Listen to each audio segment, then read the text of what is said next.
Meow! Talk about some bad juju. A black cat running through the Monday night football game between the New York Giants and the Dallas Cowboys. Giants were playing fine just before that, but then they got a loss. Did they cross some bad luck? I feel like they did. They were up 9-3, and then the cat appeared, and then everything went downhill from there. I mean, the New York Giants have Saquon Barkley. I guess MetLife Stadium has Saquon Meowly. But nevertheless, the Cowboys just had too much talent, and they won. Oh. That, or it might just be one of the 300 cats that we see running around at MetLife Stadium. Huh? Well, either way, we were so excited to get started with the show. So, hey, let's get into it.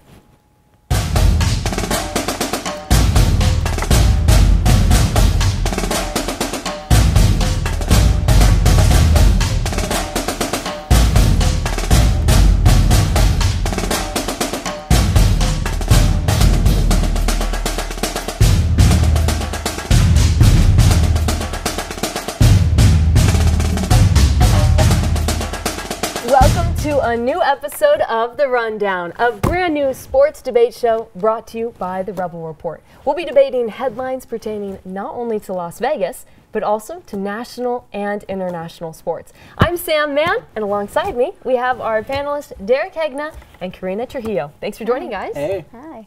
Ready to get into all this hot debate? Yeah, let's do it. We Let's have get a lot right to talk about. Let's get right all into right, it. let's kick it off and get started with our first segment, What's Buzzin', where we break down some of the hottest topics that are happening across social media right now. So, what's buzzing?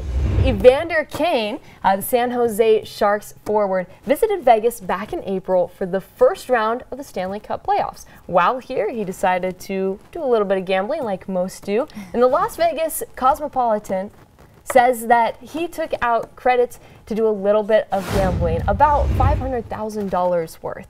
Now, looking at all of this, he didn't actually pay the casino back, which means that the company is now suing him. So the question is this. Karina, if you are the NHL, do you respond to this? Do you get involved? And if so, what do you do? I feel like the NHL does not need to get involved. This was Kane. He was gambling. He was out there gambling. He was partying. So I feel like he has to take over the repercussions of gambling. You know what I mean? Yeah, I mean, I get why the NHL wouldn't do anything about it because this is unprecedented. This hasn't really happened before, at least not on this scale. But the thing is, the Sharks did not need this right now because they have been off the rails this whole season. Goaltending, defense, they're not getting fixed. And now all of a sudden, their best player, arguably, of the whole season, and now he has this hanging over his head. Not a good sight if you're a San Jose fan. Good if you're a Vegas fan, though. True. We could keep going on with that, but we have so much we got to get to. So let's roll along into what else is buzzing. The fight between K.S.I. and Logan Paul. Hot topic. And, you know, it's two YouTubers stepping into the professional boxing ring for the second time now. First, last year when they fought over basically reputation with a majority draw as the final result. Now, they're back to settle the score. They're going to be fighting November 9th inside of the Staples Center. And the question is, with over 21 million people who viewed that fight the first time around in just one day, is this the future of boxing where we have clickbait fights? I mean, I'm not sure if clickbait fights is the proper term just because it's personalities. They have been dominating combat sports for the last little while, both in boxing and in UFC, so this is nothing new. I think what is new, though, is that for the first time you're having two YouTube personalities, K.S.I. and Logan Paul, both in their first professional fight. So I think that's the big difference of everything, but let's be honest here. Personalities, they sell tickets, and that's exactly why this match is so hyped up. I don't think this is the future of boxing. I feel like actual boxing fans, they want to see people like Canelo Alvarez, who has been fighting for 13 years. They want to see people who have been practicing their craft, and they want to see people who have, not to say they don't have talent, but like actual talent that have been working in the boxing industry for a while.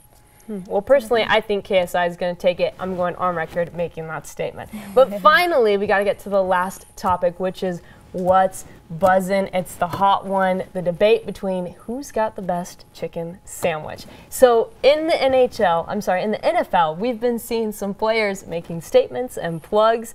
And if you don't believe us, hear it from one of the best quarterbacks in the NFL himself.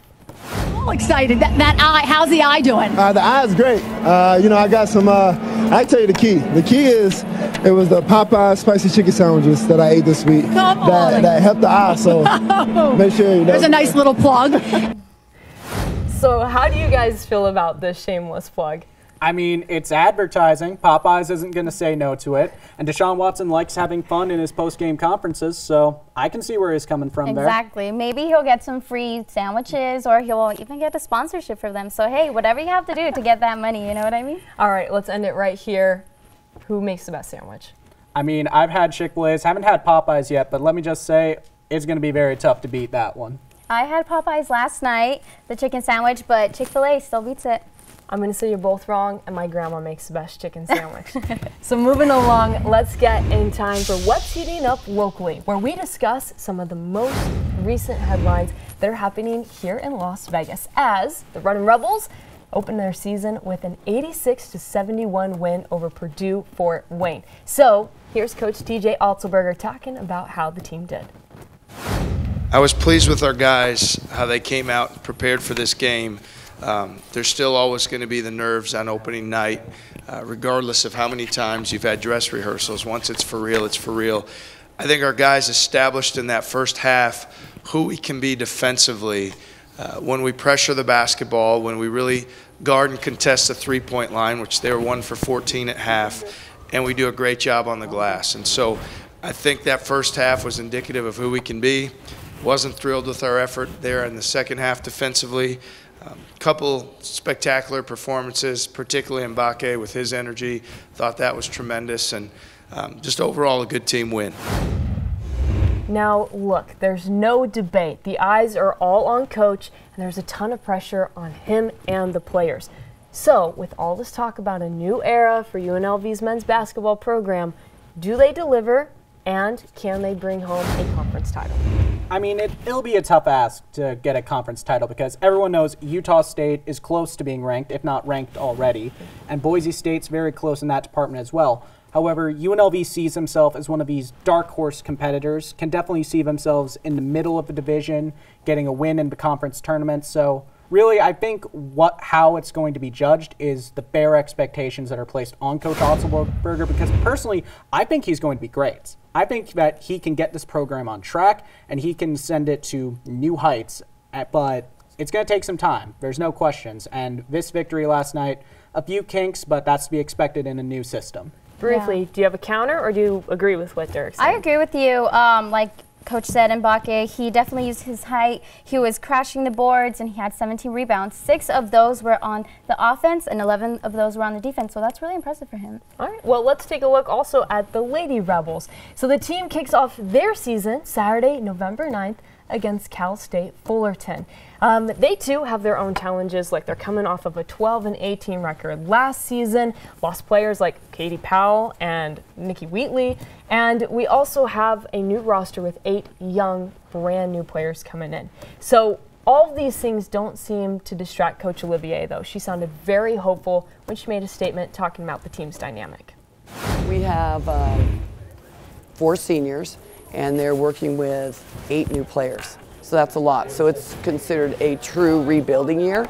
But the reality is, there's a lot of enthusiasm. There's a lot of energy at practice. I think as much as you're thinking it's rebuilding, oh my gosh, we're not going there. And RJ's been a great leader along with TT Smith, along with Mara, and along with Haley. They've all been really good leaders. And we just have to still have expectations, even though we're a really young team and there's a lot of teaching going on. But it's good. It's all very much a positive. Well, after hearing some of Coach's thoughts, is she being optimistic, or does the team still have challenges to overcome throughout the season? I feel like they're going to do good this season. They have Rajane Wade coming back. She averages 8.1 points per game. And then they also have Bailey Thomas coming back, and she has 5.9 rebounds per game, so they're going to do good. They have some players returning that definitely can help the team out. I mean, obviously, like Coach Olivier said, this is going to be kind of more of a transition year, more than anything. Some graduating players, but they have a top 60 recruiting class in place to replace it, and Coach Olivier just guided us to a share of a Mountain West title for a regular season about 2 years ago, so I have faith in her. I think that there's potential with this lineup. Whether that potential is realized now or later, we'll see. Yeah, still has to be determined, huh? Well, as much as we love talking about our Rebels, let's change things up and take it to the ice. Let's talk about the Vegas Golden Knights and how recently they have had a hard time really capturing a win, especially in those games that go into overtime, such as the one that they had with Montreal and Winnipeg. If you are the Vegas Golden Knights, you're coming back home, you have a run of games here at the Fortress, what is the strategy to move past this? Well, I would say that personally, you got to look at the game against Columbus last time out, where they changed the lineup a little bit. Derek England, surprisingly, was a scratch in that game, but in the end, that's what you have to do. When your team is struggling, you have to be willing to make those changes, make those adjustments. And sure, the game wasn't fantastic. Columbus left more than a couple goals on the table, but in the end, Vegas pulled out the win, gives them some nice momentum. So if they keep that up during this road trip of theirs, then they should be good next time out. Yeah, I think they definitely need to focus on the defense. I feel like they rely heavily on Fleury. So if they protect Fleury more, I feel like they'll be able to do better. Okay. Well, let's see what player Paul Stastny had to say about the issue. Be better. You know, I think it's just part of the growing pains. I think we got to learn early season, not be happy with what's going on, and you know, we'll turn it around here, and then everyone in this locker room's not satisfied with anything, and we know that we all got a little better to do. So after hearing what Paul has to say, let's talk about Coach Gallant and the team. Can they shake it off and move forward, move past this as they continue the season? I mean, I think they can. They definitely have the talent to do it. I mean, Fleury is a solid goaltender still. There's too much talent on the team to not score goals consistently. But to be fair, the Pacific Division, it's been a lot more cutthroat than normal. I mean, Edmonton is doing strong. Vancouver's going strong. Other teams in the division outside of LA and San Jose, all doing very good to start the year. So I think they have the talent to win. They just need to have that consistent effort on and off every night. I couldn't agree more. Yeah. Well said. Well, let's go ahead and move along. Coming up, we have a debate on how NFL officials could be affecting your wallet with their bad calls. And later, it'll be time to bring back everyone's favorite segment, the ever cheesy Pete's Review.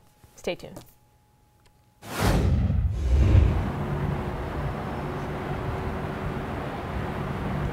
Man, all these apps and pages say the same exact thing about my Ravens, man.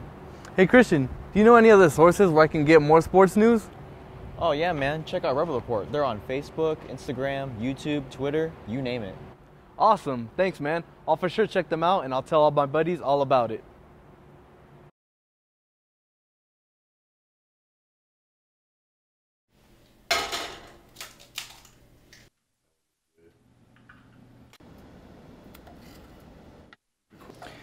So here at the Rebel Report Kitchen, we eat and drink sports.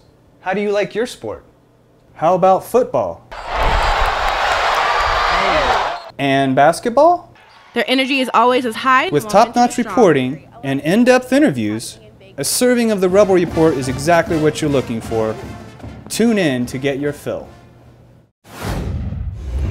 Welcome back to The Rundown. It's time to segue to national sports as we debate some of the hottest topics across the nation. Joining us now is panelist Bree Hernandez. Hey. And we're going to be talking about the Washington Nationals winning their first World Series in 86 years of being a franchise. So they took the title over the Astros. Game 7, they won 6-2.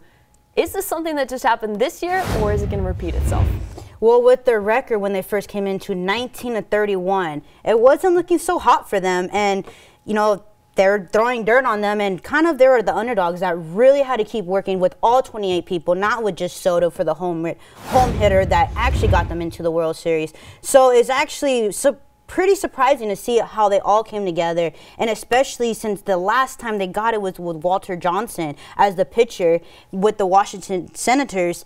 That's why this team is the first-time franchise for the World Series, is because they haven't done it since the Washington Senators. So it was actually pretty cool to see that on October, this special day, it actually, you know, we saw history. Yeah, it worked out for them, huh? Oh, Derek? yeah, definitely. My question is, can they do it again? Because they have two of arguably the biggest free agents in all of baseball right now, and Anthony Rendon and Steven Strasburg. I feel confident that they're going to get one, but both might be challenging because let's just discuss this here. Steven Strasburg is born in San Diego, played his college ball in San Diego State, and there just happens to be an MLB team in San Diego. He thinks there's a connection there, but I'm sure that's we'll get to that. Well, it could be like Kawhi going to the Clippers, so maybe it could be something like that. Get someone PG and he will come. Well, as much as we could keep going on that one, we got to talk about the awkward hug. The team celebrating at the White House, and catcher Kurt Suzuki gets that hug from President Trump. What are your thoughts on that? If you're Suzuki in that moment, how do you reply? How do you respond? Honestly, I would just take it as it is, and because it's just so much pride right now, because with the Washington Capitals winning, and then you got the MLB team winning, come on, you make your town proud, and getting that hug, it's just like another person, but even more of an honor because it's our President Trump. But it was so awkward. Like, it doesn't matter who's giving you that hug. I don't want my mom giving me that hug. If my mom came behind me and gave me that kind of hug, I would have been like, we did this as a team. It's a proud moment of being an underdog and coming up from a 19-31 record. All right, fair. I mean, it's got to happen at some points. I mean, it is the president. You're feeling happy. You're feeling on cloud nine. So I'm sure that he doesn't care. All right. Well, another hot topic. The NFL has recently found itself in big controversy for what's affecting Las Vegas's biggest hobby, of course, gambling. So we have a reporter, Tony Pascone, who has more on the issue. In the 2019 NFC Championship game, Drew Brees passed to Tommy Lee Lewis on 3rd and 10, but the pass fell incomplete. If only that told the whole story. The NFL ended up apologizing, and it's easy to feel bad for the fans and players, but maybe you should also have a little sympathy for the person sitting next to you. In Vegas, that guy could have taken quite a hit, both emotionally and financially. In Las Vegas, thousands flocked to sportsbooks on and off the Strip to pay homage to the sports world's dirty little secret, gambling. The major sports are just coming to grips with it, and states throughout the country are slowly starting to legalize it, including New Jersey and Delaware. I think you'll see sports gambling legalized in the vast majority of states. You might not see all 50. There will be holdouts such as Utah or possibly Hawaii or Tennessee, states that don't have a long history with gambling. But how much can a controversial call swing money around? All that the controversial call would do is change the direction the money flows. You're not going to see betting affected going more or less based on any calls. People say, oh, I'm never betting again, I lost on a bad call. They're back the next week. We in Vegas can all remember the infamous 5-minute major penalty assessed to Cody Eakin in Game 7 of last year's playoffs, but I guarantee that those who bet on the Golden Knights won't soon forget that one either. Las Vegas Raiders fans would also like to forget the tuck rule, as would those who bet on the Raiders. Even though the referees arguably made the right call, it may have cost the Raiders a trip to the Super Bowl. Still stings. You know, it can change hundreds of millions of dollars depending on if it changes the outcome of a game against the spread. Let's hope that doesn't affect you. Well, look, if you are at the books placing bets and officials are potentially skewing the results of a game based on their calls, what is your reaction going to be, and how are you feeling when you're sitting there and your money is on the line? I mean, I would be upset. I mean, it kind of goes to betting is really not the issue here. The issue here is calling a fair game. As in, for instance, the Yankees for the Astros, the umpire called a foul tip when it should have been a strikeout. So that really could have changed the whole game. The same umpire said it was a strike, but really it was a ball. So that goes to say, yeah, they are going to mess up, they are going to make a mistake, but we do want to see a fair game. So it's kind of just like that because it does play an outcome, but I don't think betting is really the issue here. Yeah, it really is about not only just the game, but also the fan experience too, right? Oh yeah, that's definitely true. I think that if you are a gambler, the last thing you want to do is get screwed over in such a fashion. And it's become a real problem is all the ref ball, ref puck, or whatever you want to call it, where referees are deciding these crucial games. They said it there with Vegas versus San Jose's, the infamous Game 7, the infamous 5-minute major. I mean, at some point, if you're a fan at this point, 2019 has been a good year if you support automated refereeing. Okay. Well, you know, another huge topic that we have to hit in national news, coming from the NBA, Kawhi Leonard sitting out in the game against the Bucks. Was it because of his knee? Is it because of load management? Give me a brief, quick answer. Load management has only been around for the last year or so. So it's fairly new, and I don't know if I agree with it or disagree with that at this point, but this is not the first time it happened with Kawhi. Kawhi actually did this last season too, so we didn't kind of see him until later on. And cut off. I mean, you never saw Michael Jordan do this. You never saw Magic do this. You never saw Bird do this. Even in the 2000s, you never saw guys like Duncan take a night off. So really, what's the excuse? I know that we think a lot about we want to keep stars healthy, it makes money, but at the same time, people pay to see those guys, and I can understand frustrations. Cut as well. Well, that's your national news. Still a lot more that we could be discussing, but let's take it to Karina and Alex, who have this week's pizza review.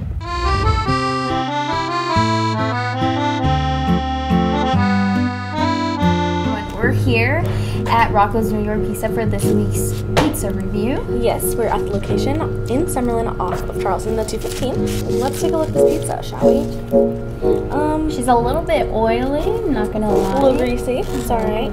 Sizes are perfect though, they're not like too big, right? Yeah, not too big or not too small either. Mine's kind of floppy. That's nice, that's sad. Alright, well, let's try it.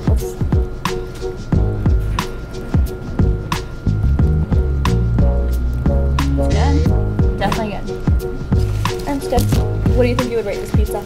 Honestly, I think I would give it probably like an 8.8. What about you? Dang, that's pretty high. I'm gonna go a little lower than you. A little lower? Yeah, I'm gonna get like a 7.2. Oh wow. But it's pretty good. Pretty good. Would you return here? Yeah, I would come back. Yeah. That's it for this week's pizza review, guys. Thanks for tuning in. Thanks for watching. Every time I think of Rocco's Pizza here in town, I just think of when I was a kid playing soccer, go there after every game. Do you guys ever do that? So, any sport doesn't have to be soccer? Soccer banquets all the time, the pizza. Oh yeah, same. That cheesy pizza, if you can't get a cheese pizza right, I don't know about that. I think you're more passionate about the cheese pizza than you were with the NBA. But still to come, we're going to be talking about one big thing. The big thing. We'll all have a chance to discuss it here on the desk, so stick around. Rebel Report anchor auditions in 3, 2, 1. This is the very first edition of the Rebel Report. I'm K.S.I Carpenter.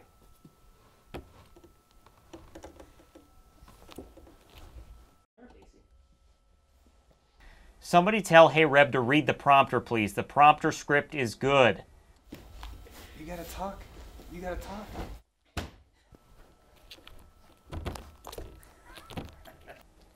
Okay, next. Welcome back. Now, as the rundown comes to a close, it's time for us to present our final segment, The Big Thing. Here in studio, we have Deontay Williams-Hagler joining us to give us some insight on the NCAA's ruling that allows players to profit off, well, themselves. Hey guys, I got massive news. So on October 29th, the National Collegiate Athletic Association passed a rule that will allow college athletes to profit from their name, image, and likenesses. The NCAA board will process the structure in a manner consistent with the collegiate model. The NCAA are constructing rules that are transparent, focused, enforceable, fair, and balanced competition. Nationally, the rules should be implemented by January 2021 from each division. However, in California, after Governor Gavin Newsom signed into law a bill allowing athletes not to be punished for accepting endorsement money in January 2023, the NCAA decided to make its impactful move. Each and every student athlete should get equal opportunities to make money, but should maintain focus on the priorities. To the world, the rule sounds amazing, but in reality, the athletes are not really getting paid because of the underlying rule of collegiate model. So Des, does the rule actually benefit student athletes? Who wants to take this one first? It's a loaded question. I mean, the NCAA kind of had to make a decision regarding this. California's decision tied their hands behind their back. They pretty much had to without losing top prospects. And in fact, they have lost top prospects. We've seen guys like LaMelo Ball and R.J. Hampton, two guys who will probably be drafted top 10 in next year's NBA draft, leaving to play basketball professionally in Australia and New Zealand, not to mention the G League has something as well in place for young prospects to get money to play for them instead of going to college. So they pretty much had to make this decision in order to keep their business going strong, in order to keep the profits going. Yeah, they really had no choice. It was a forced thing because of, like you said, with California making the move. Now we're going to be moving into the new year. Do you have any thoughts on? What they say is the schools, these colleges make millions of dollars, and why can't they actually go towards, you know, helping the student athletes get more money for themselves? Because some of the schools out, they honestly only get minimum wage. So, and these students are actually bringing the community together. They're actually raising money, and then they're not really seeing much stuff. So, are we going to see equal? Is it going to be equally benefiting to all students, or is it really just going to be for those big names like Zion Williamson? You know, like how is this going to balance out? What if someone is playing good and everything, and they're the kind of the underdog, right? And you kind of say it as social media, for instance, they can make a name for themselves because of social media, and then they can make money that way while also kind of building their sportsmanship playing, I guess you could say. Right. Well, here's one of our own coaches, women's basketball head coach K.S.I Olivier, with her opinion. It really came fast, and they got the ruling fast. For me, I'm still understanding exactly what this means for college athletics and for the student athletes, but I think it's an opportunity for them, and I'm all about opportunities for student athletes. If it makes them, you know, happier and makes them better, then let's do it. So I'm all supportive of it. Again, I don't know enough to really expand on it, though. All right, so having heard K.S.I Olivier, what are your thoughts? How do you react? I mean, one thing that she said was to keep them happy. You hear it all the time from companies, make your employees happy, make sure they're happy, because if their employers are happy, they're going to be performing well. Same goes at athletes. They're still employees, essentially. And so if they're happy, you might see a huge difference in that. I mean, I can agree with that. Obviously, there's going to be places like loopholes that will be exploited the first couple years this is out. There's already propositions to start taxing the athletes because, of course, there is. But let's not go without discussing the most important thing. The NCAA games, after so long, might finally be back, and the inner nerd me is so happy. I mean, I just can't get enough of that. Just jumping with joy, huh? Oh, yeah. Well, unfortunately, that's all the time that we have for today for this episode of The Rundown. Make sure to follow the Rebel Report at Rebel Report UNLV on Facebook, Twitter, and YouTube. And don't forget to follow the Rebel Report at Rebel Report_UNLV on Instagram for exclusive updates on everything surrounding the Rundown, the Rebel Report, and Vegas sports. We'll see you next time.